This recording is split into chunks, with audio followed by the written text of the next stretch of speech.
problem that we're looking at is stated as follows. Bridget buys a packet containing 9-cent and 13-cent stamps for $2.65. If there are 25 stamps in the packet, how many are 13-cent stamps?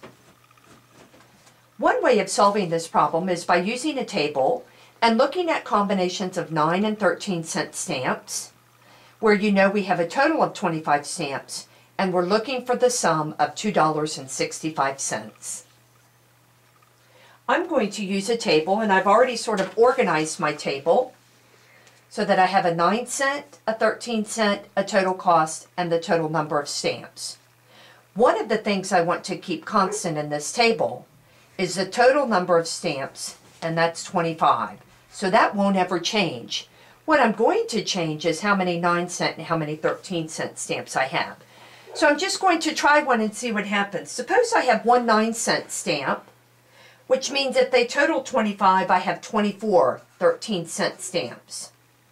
And then if you need a calculator, I have a little calculator here, and I'm going to do my tabulation. If you need a calculator, that means we have one 9-cent, so 0.09, and then I have 24 13-cent stamps. When I add those two together, I get $3.21. Now, the cost I'm looking for is $2.65, which was in the problem. Pretty high compared to $2.65. So maybe I might bump up a few, and it looks like maybe I want to get fewer 13-cent than 9-cent stamps. So maybe I might try 3. So again, I'm going to keep my 2 stamp combinations of 25. So 3, then that means that the 13-cent has 22. And when I do my calculation, I get $3.13.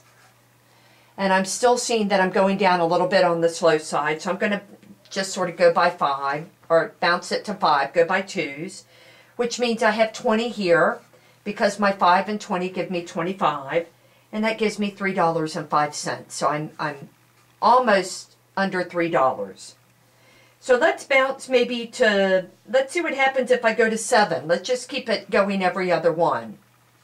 If I have 7 here, then that means that I have to have 18 because they sum to 25. Gives me $2.97. Again, I'm going to maybe bounce to 9. And if this 9-cent, that means there's 16 because I have a total of 25. I'm now making some progress, $2.89. And I'm going to continue down there. Looks like I'm seeing some patterns here in each of these. So you may notice the patterns before extending it a little further. I'm going to bounce down to 13 and see what happens at 13. If I have 13, I know I'll have 12 because I have a total of 24, which gives me $2.73. Still looking at 25, and I'm still trying to reach that goal of $2.65. So I'm going to try my next one of 15, and again, 25 means I have 10 13-cents. When I calculate those two together, I do indeed see that I've reached my point of $2.65.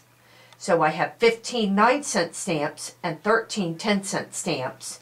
The question asked me for the 13-cent stamps, so I have a total of 10.